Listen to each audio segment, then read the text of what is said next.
Hello everyone. My name is Sumudu Tenakun. I am a data scientist presenting this educational video content series aimed at improving data science literacy in the community and helping those who are moving toward becoming data science professionals. Couple of years ago, I started writing an article series putting together my fascination, thoughts, and views on data science as I experienced the field of data science in the past 3 years since I began my data science career in 2017. Those articles were aimed at addressing data literacy in the community. The first 2 articles were published in Medium and few of them were in the process of seeing the light for a longer time, and I hope they will eventually get published. Data science is a field on a rapid development phase. We are now at year 2022. Looking back the past 2 years, I see lots of development in the data science field, technology and perspectives of the community, and my views and thoughts were also broadened than the time I wrote it. This is a narration of the first article of that series, Data Science for Everyone, titled Getting to Know Your Data, Part 1. Data science became one of the popular buzzwords in the technology world in the past decade. The professional role of a data scientist has been referred to as the sexiest job in the 21st century in the Harvard Business Review article by Thomas H. Davenport and DJ Patil in 2012. The advancement of the field and other related technologies like machine learning, artificial intelligence, high-performance hardware/software platforms for data applications paved the way to several new professional roles like data engineer, machine learning/AI engineer, machine learning/AI application developer, etc. According to an IBM survey in the year 2017, the number of job openings in the field estimate to have 5-year growth of 28%, with over 61,000 forecasts for 2020. So, what is data science? What is science having to do with data there? Is data science actually a new field of study? How can we accurately describe the role of a data scientist? How is the role of a data scientist different from other related job roles? What makes the data scientist qualified to be recognized as a scientist? Are some of the questions where the answers we find are not always clear. Everyone these days used to work with some form of data science methodology at work. Most of their professional and personal lives are impacted by data-driven products and tools, as an example. Social media, online shopping, etc. Therefore, at least a basic understanding of data science and related concepts is essential regardless of your educational level, background, or profession. Before trying to understand what exactly data science is, let's first understand what is data and science mean separately and how they are connected to serve the purpose. Data science is not something that belongs only to data scientists, not even belongs only to computer and information technology (ICT) professionals. It is a broad field of intersecting with almost all the disciplines in both science and non-science areas. Data literacy. Data literacy is the ability to read, understand, create, and communicate data as information. It will be an essential component of the literacy measurements in the world rapidly moving through the digital transformation era, with its complexity is continuing to increase. This article series will take a philosophical approach to connect the dots to construct a conceptual image to help everyone to get a better understanding of data science, related concepts, and the role of data scientist as a profession. Did you ever thought how importance of data in your daily life and how much you involved with the data? Whether you are a data professional or not, you should never underestimate your involvement with the data in your life. Every time you log into the internet, do a web search, read some blog article, interact with others on social media, send or receive emails, order your groceries, buying an item, you access data from a massive data pool that existed globally. At the same time, you provide intentional and unintentional more data to the same pool.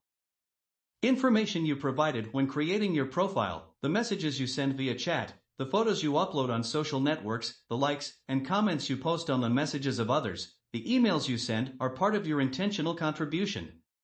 The unintentional contributions, such as your current location tracked by the GPS of your phone, login, and activity details recorded by social media and websites, which includes what device you use, which operating system you use, which browser you use, etc., your shopping records. This data related to you primarily handled by companies such as social media, internet service providers, numerous other marketing, and government institutes. You also consume their products and tools built using data science methodologies that use the enormous data pool mentioned above. That is how you get the next advertisement to play in your online video streaming, suggest who should you get connected next in social media, suggest the next item you need to buy from an online shop, next restaurant you want to visit, what is the shortest or fastest path to go to a location in the current traffic conditions, etc. Before we begin discussing any details, let's try to understand some concepts of data first. First, let's get to know how we define the data. The word data is the plural form of the word datum, which has the meaning of a single piece of information as a fact, statistic, or code as given in the dictionary.com. Merriam-Webster dictionary data is something given or admitted especially as a basis for reasoning or inference. In simple terms, data can be defined as numbers, characters, words, sounds, or symbols that can use to describe, quantify, recognize physical or virtual entities. For example, if you can sufficiently describe a person with some data points, datums, such as name, date of birth, gender, appearance, colors and build, height, weight, etc. The same information can also be used to differentiate one person from another for recognition purposes. Let's explore that example further. Let's look at this conversation between two people. That tall boy with brown hair, working as a barista at ABC Coffee Shop, helped me when my car broke down in front of his shop. I think his name is James. The words within square brackets are the data points you may use to recognize the specific person in a normal conversation as well as in a systematic data application. Data points are sometimes mentioned as features, data fields, characteristics, facts, and attributes, which should be taken as the same concept at the high level. A collection of data fields we can use to describe a person can be called a data model of a person. That becomes a record when the values are assigned to those fields. Similarly, we can represent other physical objects like vehicles, buildings, books using their data points which can describe their characteristics. In the top right corner on the screen, you can see how we can use data fields to represent a person. Several related records can be arranged into a structure such as a table or a list. Imagine a table containing data about 100 different people, one row representing each person and each column used to store one data point. Many related data structures are combined into one larger structure that becomes a database. Depending on the application, there are multiple types of databases and database management systems to choose from. Now we have some idea about data. We can now examine what is the relation between data and information. We looked at the basic concept of the data everyone should know. Let's quickly look at another related concept always mentioned with the data. That is information. Let's try to understand the difference between information and data. As we discussed above, data comes with two main components, structure and context. Without them, data has no meaning or value. When data is taken with structure, context, and meaning, we call it information. Here is an example. You got some data, a list of values with different color names. It is certainly data, but can it alone give you any context? Is that data meaningful or useful? The answer could be no for both the questions. What if the same list is given with another data point for each color value, a car model and brand? The data now have some context and meaning. How about adding another data point, price? We now added some context to the data and can be used to derive useful information from it. In the person data example illustrated in figure, all the attributes name, date of birth, height, weight, etc. have no use unless they are connected to the person entity. Note the arrows in the figure. Let's learn some basic format of how data is organized and structured. Based on how they are arranged, data collections can be categorized as structured, unstructured, and semi-structured. The most traditional form of data collection is structured, where the data is organized into tables, which is easy to handle by both the human and machines. Structured data are easier to search and manage. Unstructured data like images, videos, sound, and large text contents like books, letters, paragraphs are used by humans for many centuries of years, even before the computer era. Managing and searching through unstructured data is quite cumbersome. According to a Forbes Technology Council post referring to Gartner, and estimate that upward of 80% of enterprise data today is unstructured. Therefore, the research and development efforts in data science are heavy in this area. With the advent of the Internet and evolution of the computer technology, semi-structured data forms like markup languages, hierarchical data structures have become popular in storing and transmitting data. Semi-structured data considered self-describing data, and it helps to store complex data that cannot easily organize into tables. Examples of semi-structured data formats are JSON and XML. In the process of analyzing the data, unstructured data is converted into a structured or semi-structured form utilizing suitable data science methodologies. Let's now take a different perspective on understanding data through data types. Data can be represented in many ways such as numbers, characters, symbols, pictograms, colors, signs, object arrangements, etc. In digitally computerized data representation, every other representation will melt down into numbers and ends up in the binary form when storing, transmitting, and computing. For example, sound data can be stored as numeric representation of the sound pressure amplitude versus time in a tabular form. Image data can be represented as pixels with their color values arranged into a grid. In computing, we use a system of data types to handle data. There we use Boolean, integer, float, and characters as primary data types. The derived types of the primary types are strings, arrays, lists, sets, vectors, matrices, tensors, complex numbers, structure, enumerators, dictionaries, tables, and objects. They all made possible for us to create complex computing applications. Various derived, structured, or collection data types used in different programming languages and systems. A special data type is known as null, none, or void depending on the programming language is used to represent nothing. The figure you see on screen is only a general illustration of different data types and not specific to a programming language or computing system. When you are moving forward your journey in data science, you will get very much familiar with these each and every data type. Data file types. Traditionally, you access data from printed materials, videos, display boards, etc. In a computer system, your data comes as files or streams. The common file types are text, binary, images/photos, audio, video, archive, compressed, database. Different computer applications and systems use different file types. Data encoding. The data you accessed is not always stayed in the same format as it presented to you. We learned the ultimate form of data will be binary, in other words 1 or 0, in the digital systems. However, there are intermediate representations used when storing and transmitting data. When data is moving from one location to another, their representations can also change.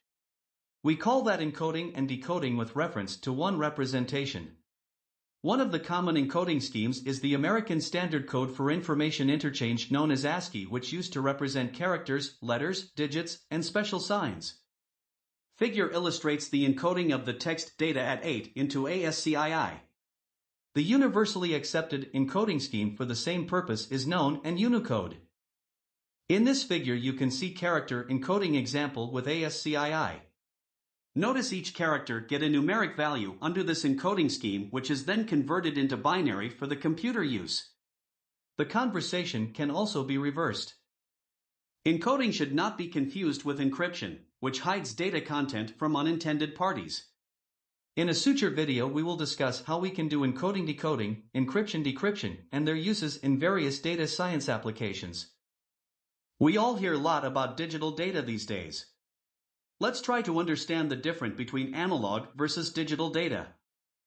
In nature, the data exist in analog form, and we need to convert them into machine-recognizable binary form to be used with digital computing machines. The term digitization is used to name this conversion process. In electronics, this is sometimes called analog to digital encoding. Some examples of digitization are scanning a paper document to create its digital copy, recording a sound from your mobile phone mic, recording your walking track using GPS data. When the digitally stored data need to serve as an analog output, digital to analog conversion is used. You are using this analog to digital conversion and vice versa in your personal devices such as mobile phones, video displays, sound recorders, cameras, music players, etc. In the figure on screen you can see an example of analog and digital conversion, which is digitization of a sound signal. As I briefly explained before, the analog signal contains the change in sound pressure as a continuous value, and when it converted to a digital form it only retails as selected points of the signal, which we can use with the signal in digital devices. Qualitative and quantitative nature of data. Data can also be classified as qualitative and quantitative and their subclasses. Data is a broad concept that can be examined from a variety of perspectives. The more you combine those different perspectives, you will get a better grip of the data you are dealing with. Therefore, the concepts we discussed above are crucial at every stage in the data science workflow. They are also important at any time you engage with the data or data-driven applications. As you see on the slide, classifying data measurements by their qualitative and quantitative nature. Measuring data. Data is quantifiable. The smallest unit of digital data is called a bit, which is also used as a scale to measure data. A single bit can store a value of either 0 or 1. In the data encoding example, we showed that ASCII uses 7 bits, which makes 2 equals 128 possible combinations. In other words, 128 different characters can be represented using an ASCII value. A group of 8 bits called octet is considered as 1 byte, which is the fundamental unit of measuring data. The symbol defined by the International System of Units, SI, is B. To measure large quantities of data, the SI prefixes such as kilo, K, mega, M, giga, G, etc. are used. The use of these prefixes must not be confused with the binary interpretation of prefixes used in many applications like key, me, gi, etc. Data visualization. To our human eye, we must see some visual to get a better interpretation of data. You have seen charts, plots, and various infographics condensing data and information into graphical representations. Visualization is a very efficient way of communicating data. It is also important in the early stages of data science workflow to understand the data and various quality control measures before moving into the later stages. Some argue data visualization is both an art and science. Like we humans, animals, plants, and everything in the universe, data also go through a life cycle. In a computerized process, data is going through a life cycle we can generalize into 6 simple steps as outlined below. Collect, organize, digitize, store, process, analyze, visualize. Most of these terms are self-explanatory, but we will be discussing these steps in detail at a later time. Data moving through this cycle, starting with raw data getting processed and become information we can use to generate useful insights. There is a missing piece in this picture: is data disposal, when the data is no longer needed. Data are generated by many different natural and artificial, human-made, sources but never collected by themselves. One or more receptors sensitive to the data source is used to observe, measure, and record the raw data. A receptor can be a person, sensor, recording device, computer input device, or node in a communication network. During the organizing step, collected raw data goes through validation, filtering, transformations, structuring, connecting different sources, separating into different structures, etc. Digitization of the data is sometimes done before organizing the data to get the support of the digital computational tools in that process. The value of data comes when it is converted into information. In that process, the data is analyzed, interpreted with aggregation or summarization, usually accompanied by graphical representations to tell the story out of the data. In short, collected data is the input which is not useful in the raw form, and the information is the usable output product from this cycle. Let's take the example of the census happening once every decade. This process involves a massive amount of fieldwork in data collection and technical work in organizing, storing, processing, analyzing, and interpreting. Traditionally, each household is provided with a form to fill out their basic data and submit to the Census Bureau before the counting day. This process is now turned into an online task via web form. The census takers visit each house during the counting day and verify the reported numbers, if any, via in-person interviews. The collected data has to go through the data life cycle outlined. The final output from this process will be used for many different applications in governing funds allocation, deciding on the number of representatives for each area, economic decision-making, etc. The analysis reports are available to the public as well. The diagram on the slide illustrates the process conceptually and at a very high level. I hope the content presented in this article narration shed some lights to your understanding about the data and the importance of learning more about it. In this video content series and future articles, I will discuss the topic in detail, incorporating the new learning I get every day. As mentioned at the beginning, data science evolving rapidly, and we should keep ourselves in a constant learning phase to keep up with it. Thank you for listening and see you all in another video.